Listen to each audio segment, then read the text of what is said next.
Alright, what's up, boys and girls, ladies and gentlemen? So today we're doing the Sliver Queen Storm deck list slash deck tech video. It's what people asked for. Well, several people did ask for it. So we're going to bring it to you in the fashion. So, what's the point of the deck? The point of the deck is to storm your opponent out and kill them with one of basically 3 win conditions. We have Tendrils of Agony, target player loses 2 life, you gain 2 life. Storm is when you cast a spell, copy it for each spell cast before it this turn. You may choose the targets for the copy. So you cast, and Commander, they have 40 life generally, sometimes less, sometimes more. So you need to get basically around 20 copies of Tendrils on the stack to kill them, or you can kill them with Ignite Memories, which is kind of an alternate win condition, or kind of like a different way to win in case somehow you can't do Tendrils. Ignite Memories, target player reveals a card at random from his or her hand. Ignite Memories deals damage to that player equal to that card's common mana cost. So that's always pretty sweet. Don't show this message again. So Ignite Memories, it's not too bad in Commander. Sometimes people just have a ton of land and you really brick off pretty bad with Ignite Memory, but people do play expensive cards, and if you see your opponent's hand, which you can do with Taxian Probe, you can kind of see how likely Ignite Memories is to do a lot of damage. But oftentimes you can cast Ignite Memories, storm it for 17, 18, and then and then Tendrils to finish them off pretty much no matter what, or do both, or one or the other. And then there's Brain Freeze, which is target player to the top card 3 cards of his or her library in the graveyard and storm, so you can pretty much deck somebody by milling them out. I've actually not been able to do this. I've never really had the opportunity. Maybe I should try harder, because usually it's like, well, you can get Tendrils and kill them, or you can keep going and try to Brain Freeze them. Usually you do Brain Freeze if you know the top 3 cards of your deck with a Synthesis top, but you don't know it's very good, so you want to Brain Freeze them away. Or just put a bunch of things in your graveyard in case you have Yawgmoth's Will. So those are the ways to win. Let's look at the deck. So we're going to sort it by color, because each color kind of has its own theme or its own place in the deck. It's not as much the converted mana cost, it's more of the colors. So we have the colorless cards. We've got a lot of artifact ramp. We just want to be able to get a lot of mana quickly so we can cast many spells every turn and storm opponents. So we got Chrome Mox, which you need to exile a non-land card, a non-artifact card, and you can add 1 mana of any of that colors to your mana pool, so it's pretty good. Lotus Petal, it's pretty nice. And we've got Mana Crypt, All-Star, Mox Diamond, which is very good usually. Deck doesn't play a ton of land, only has 34. The deck list I was inspired from only played 33, but I'm playing 34 because I have a Reflecting Pool. And part of that reason is because I didn't have some of the cards that could be in the deck, so there it is. Mox Diamond, discard a land, and you get to basically have a Mox of any color. Mana Vault, make more mana. Synthesis Top, it's not a mana ramp, but it is card selection, which is very important in the Storm deck. Soul Ring, Zoria's Signet, Demir's Signet, Gruul's Signet, Izzik's Signet, Orzhov's Signet, and Rakdos Signet, and Simisis. We have all colors, all signets of all kinds. I'm not sure if it's the perfect signet ratio. Basically, we want a lot of blue and a lot of black, some red and some green. And then we want white in case we just don't have the right white mana. So we've got Azorius, we've got Dimir, blue-black, red-green, which can be helpful. Blue-red is very good. White-black, the black is obviously good, and Rakdos and Simic. So, Helm of Awakening, which is actually very good in this deck. Spells cost 1 less to cast, and that's for everybody, including your opponents. You need to be careful about what you're going to set up. You can't just like blindly play Helm and there's like, oh, hope everything goes well, because your opponents are going to be able to cast spells more cheaply as well. We have Pentad Prism. So Pentad Prism lets you ramp for 2 after you've played it, or when you're storming, it's basically a free storm because you can pay 2 mana and then get 2 mana right back, but it just depletes itself. Sunburst means as you cast this card, Center the battlefield with a charge counter on it for each mana spent you cast it, so you can give a maximum of 2. And remove a charge counter, add 1 mana. It's not my favorite card, it's probably one of the weaker cards in the deck, but it does serve a purpose, and there it is. And we have got a Talisman of Dominance. It's possible you could put maybe some more talismans in the deck, but usually the signets are just better. The signets are very good, especially when you have mana crypts and mana vaults and such like things like that in the deck, because it fixes your mana very, very nicely without costing you a ton of life. And Coalition Relic gets you from 3 to 1, 2, 3 to 5, 4, 6 mana the next turn. I think 3, 4. Yeah, you can go up to 6 mana the turn after you play this. If you play this on turn 3. And Memory Jar, which is a draw 7, and this deck likes draw 7s quite a bit because you can empty your hand, cast Memory Jar, draw more 7 more cards. Your opponent's pretty much tapped out, storm out some more cards, and just get there. So I've added Ancestral Visions. The deck that I was basing this off of did not play Ancestral Vision, which is kind of weird, but I feel like it's good enough. Obviously, it's best on turn 1, but even then, I think it's good enough. Brainstorm, card selection, and a very powerful card. Careful Study, another good thing to storm into. High Tide doubles your islands, so obviously you want to play a lot of islands because you want to maximize the effect that High Tide has. Mystical Tutor, which is good because you can get your win conditions. You can get like, then Yawgmoth. You can get a Yawgmoth, you get a lot of cards that are going to help you win. Ponder, card selection, good with Storm because it's cheap. Preordering, same thing. Serum Visions, the weaker of the 3, but it does something, and it's good with Storm. Gitaxian Probe. See your opponent's hand, see what's in it, if you can storm off or not, if you're going to die to whatever they've got. Sometimes you're not too happy about what you see, but it's also very good with Storm because it's free mana. Impulse, card selection, you can do it on their turn. You tend to use Impulse to set up the combo, not really using it during the combo, but I have done that before. Brain Freeze, we've talked about. Memory's Journey. So why is Memory's Journey in the deck? Well, Memory's Journey is in the deck because we're playing Oath of Druids. And Oath of Druids, at the beginning of each player's upkeep, that player chooses target player who controls more creatures than he or she does. And the first player may reveal cards from top of his or library until she reveals a creature. If they do, that player puts that card on the battlefield and all their cards in the graveyard. So deck has no creatures in the deck except for the sideboard as the commander.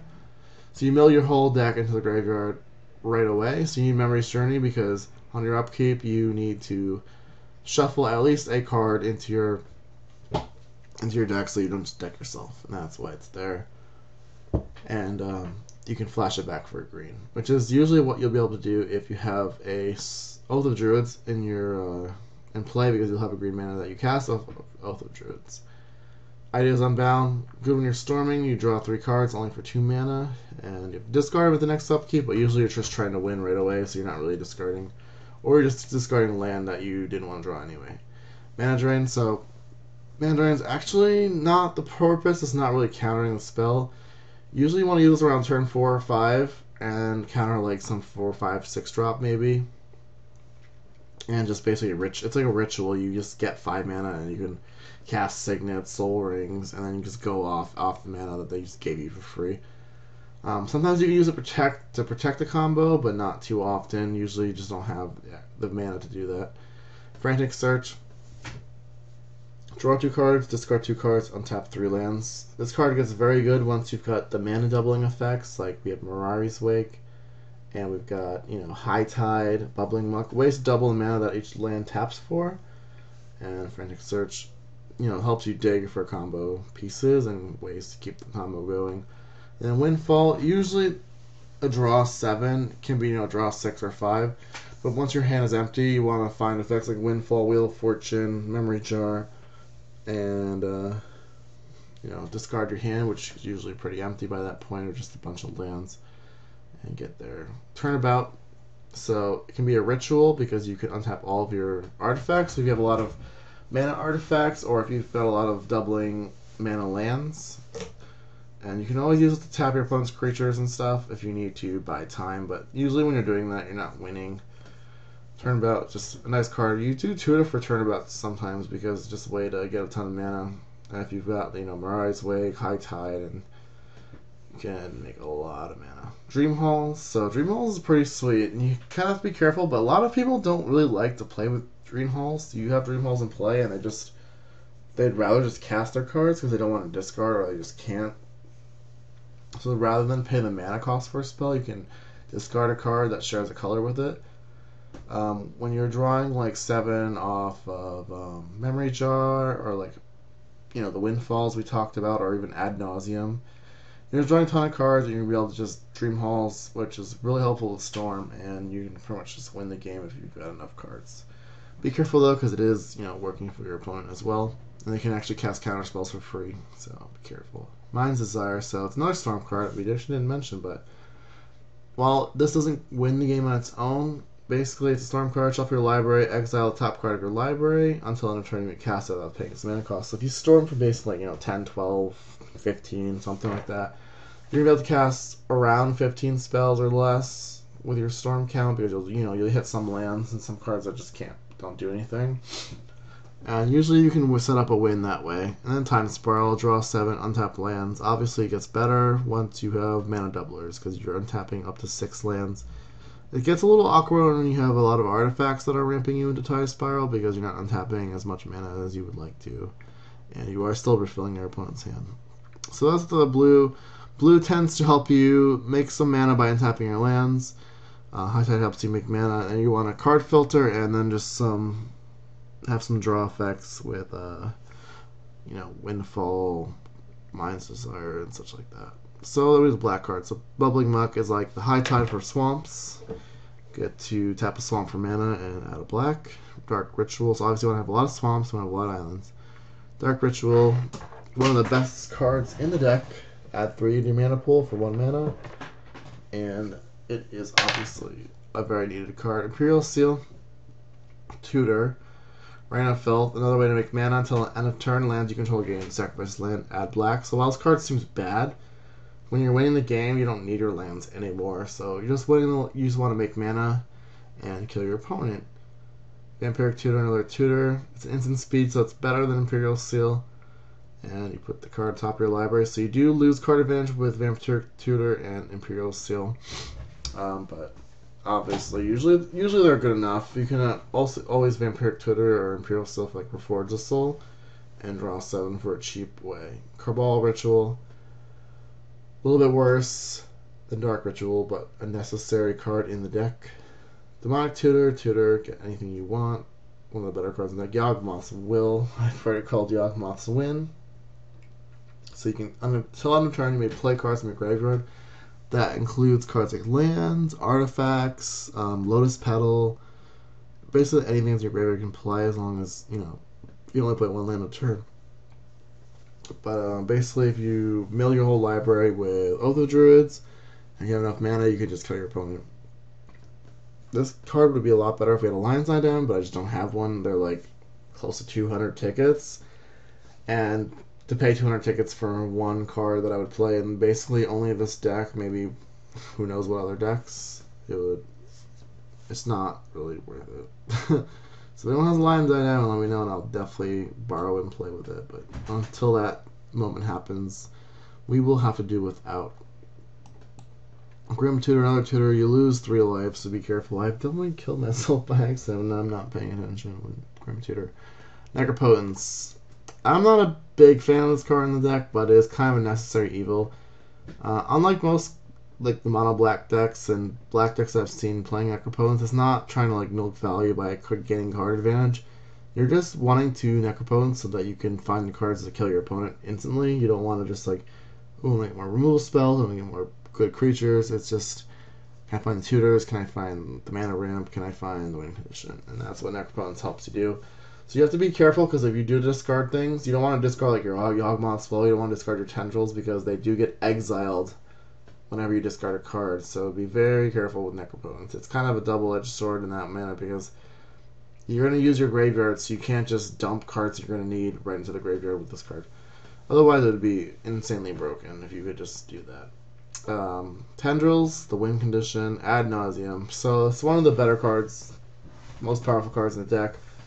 Reveal the top card of your library and put that card in your hand. You lose life equal to its converted mana cost, and repeat this process any number of times. So you just do this until you say no. The curve of this deck is very low. It stops at 5, so what is it actually? 2.31. I think 2.31 does not include land, although I'm not quite sure what this calculator does. I don't think it includes land. It might, though. So you're about to lose about an average 2.3 life per look at ad nauseum. So you can draw, I usually draw like around 10 cards, sometimes more. Maybe 15, 20. Depends on what you're hitting. If you hit a bunch of your 5-drops, it gets pretty awkward, and we have time spell, and mine's either 6 drops. Yeah, ad nauseum. You usually want to cast it either on your turn if you have got enough mana, but if you don't have enough mana to go off, you want to cast it on your opponent's end step, and then you don't have to discard. Anyways, Faithless Looting. Draw 2, discard 2. It's basically Careful Study, and it is just better in this deck for the most part, although it is red instead of blue. We don't have a lot of red sources, you have to kind of be careful. It has flashback. So, Mana Flare, whenever player taps for land, for mana, including your opponents, they get 1 mana of his, any type of that land produced. Mana Doubler, but you have to be careful because your opponent is going to get the benefit as well. Soothing Song, it's another ritual, just making more mana very fast. It helps cast, helps improve Storm. Wheel of Fortune, draw 7. Discard your hand, so you kind of dump your hand out, draw 7. Sometimes the deck doesn't win with just tutor, mana, tutor, and then win. Sometimes you're just kind of stuck. You're like, oh, mana, Wheel of Fortune, cast some more things, Windfall, draw 7 more, cast some more things. Finally, you find Tendrils and you kill your opponents. So that's kind of sweet when you do it that way, rather than just tutoring and then winning. Past in Flames. So when you Oath of Druids mill your library, you need Past in Flames to be in there so that you can flash it back and start casting your rituals to gain up to the mana to kill your opponent. So Past in Flames is like a second Yawgmoth spell, but you actually need to cast Past in Flames first if you've milled your library and you don't have Yawgmoth spell in your hand. And this card's just sweet. Look at it. It's Olivia drinking a cup of blood with her pimp cup watching a town burn. This card is awesome. Ignite Memories talked about. First Soul, it's the Wheel of Fortune. It's more expensive, but you can miracle it, which can be relevant, but you kind of just need a lot of draw 7, so there it is. Forge Soul. Actually, can be pretty good. Oath of Druids, we've talked about. We basically just want this to mill your library. Be careful you don't cast Sliver Queen. Just cast Oath of Druids and you give your opponent a free creature. Regrowth, pretty awesome when you have, a bunch of rituals. You cast Regrowth, get them back, storm some more, get more mana, keep it up. So, City of Solitude, players can only cast spells and activate abilities during their own turns. This is actually a very relevant card. It does affect your cards, like your fetch lands, your Sensei's Tops, some of your instant speed tutors. So you do need to be a little careful, but usually you just want to be protected on your turn so that you can go off without worrying about anything. Heartbeat of Spring, it's a mana flare, but it's in green. And be careful, because you can give your opponent a lot of mana. Rude Awakening, untap all of your lands. You're pretty much never going to kill your opponents with 2/2 lands, because you can entwine it. But it is like Turnabout, but less flexible, a little more expensive. But you kind of want to do Rude Awakening, Turnabout. When you have double mana, you can just go off and make a ton of mana. Maravi's Wake, mana doubler, creature control, get +1/+1, not usually relevant. I've thought about getting rid of this card for Mana Reflection, because we have a lot of artifacts, and Mana Reflection will double the mana you make from it. I think Mana Reflection could be better than this. This is 1 mana cheaper. It does cost green-white rather than green-green.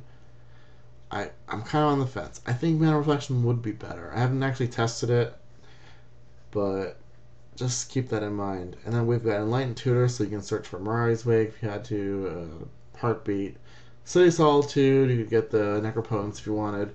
The Oath of Druids is usually what you want to get with Enlightened Tutor if you're searching for something.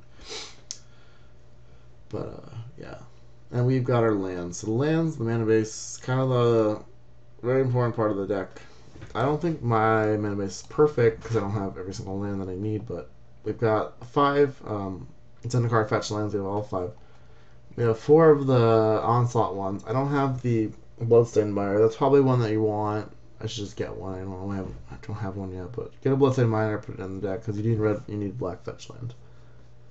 All right, we got the Beta Duels, Plateau, Volcanic, Tropical, Bayou, Scrubland, Taiga, Underground Sea, and Tundra. So I probably should have a Badlands in this deck. I just don't own a Badlands. It's not in there. I have what's it called? Blood Crypt instead. Obviously, it's just worse version of Badlands. So this mana base could be improved, but you definitely want the fetchable lands. And you definitely want a lot of islands and swamps. So swamps and islands are how to prioritize. And we have the Ravnica lands. So Hellish Shrine, Sacred Foundries, Team Vents, Overgrown Tomb, Blood Crypt, Watergrave, Hallowed Fountain. So we do have a lot of white lands for not a lot of white effects. We only have 1, 2 that actually matter. But, you know, you want to have them. You want to be able to find them with the fetch lands. So there they are. And these are kind of our random lands. Urborg, and this is one of the all-stars in the deck, as much as I hate Urborg, I hate playing against this card. And I don't have Cabal Coffers, because Cabal Coffers, I don't think is reliable enough in the deck, because you're not really, you're not playing land tutors, as you could tutor with your regular tutors, but that's not really going to help you win, I don't think. But you could make a lot of mana with Urborg and Cabal Coffers, but, you know, there's time and place for that. I'm not sure this deck is that time and place. But this lets your Bubbling Mucks become insane. So, Urborg, very good. Also makes your colorless lands do something. Ancient Tomb, add 2. Obviously powerful. And then Bazaar Baghdad. And I have not been impressed with Bazaar. I think I might want to cut this. Maybe I'm not seeing the purpose. I got inspiration off someone who was streaming on Twitch for this deck. They basically put it together, and I was like, you know what, maybe my viewers would like Storm, so I'm try it out. And had some friends blow me the card, aka Tarasco, aka Tabasco down. Bazaar, I've had it help me win games because I've just been drawing dead with lands, and you can hold some lands, then discard them to kind of get through your deck to find an answer, or find a way to win, or find a Wheel of Fortune. Just be careful, this card seems pretty sweet. It's like, wow, draw 2 cards, we have to discard 3, so it's the card disadvantage. Obviously you could hit Pass and Flames and things like that, but the likelihood of you just randomly hitting Pass and Flames isn't actually very high. And then we've got the rando lands. City of Brass taps for all colors but does damage to yourself. Be careful you don't yield to the trigger for City of Brass. Usually you want to, if you're going to cast a spell with City of Brass, click on the spell and then tap City, because you can untap City without, if you click the wrong color you won't be forced to use it. I've actually clicked the wrong color with this card before. Command Tower, free 5-color land, costs you no life, pretty awesome. Forbidden Orchard. So Forbidden Orchard, you add 1 color of any one mana of any color, and you have to give your opponent a 1/1 spirit. And this card's actually pretty good if you have an Oath of Druids, because it's a combo. You're giving your opponent a creature no matter what, and then you can Oath of Druids because they will control more creatures than you, because they'll get a 1/1 spirit. And you can actually do it at the end of their turn, so that they don't actually have to use a token for anything, like a Skull Clamp or who knows what. Tacky with it. And then Reflecting Pool. I found Reflecting Pool is pretty powerful because usually you have all the colors, and this just helps you use the land for anything.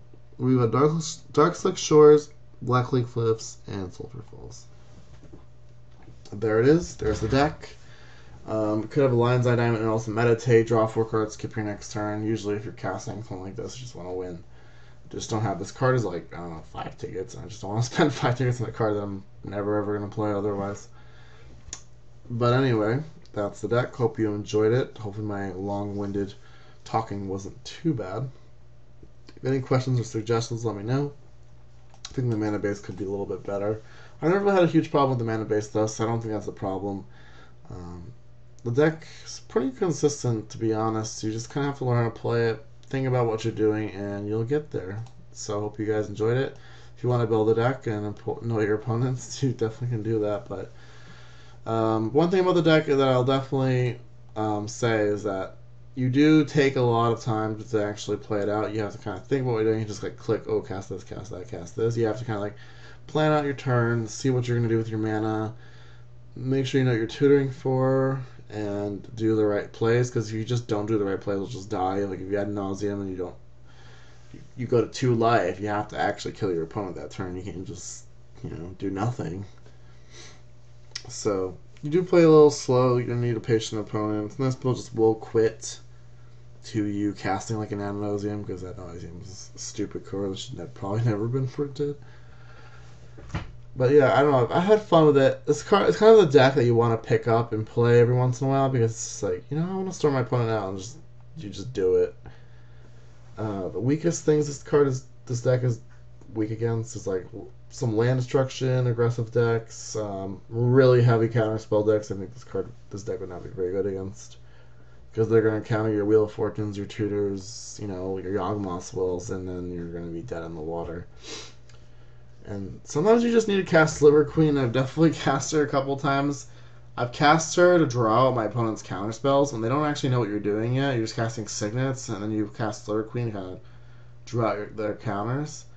And they'll handle your Sliver Queen, and you're just like, yes, they hit her my Sliver Queen. That's the best thing that could have happened.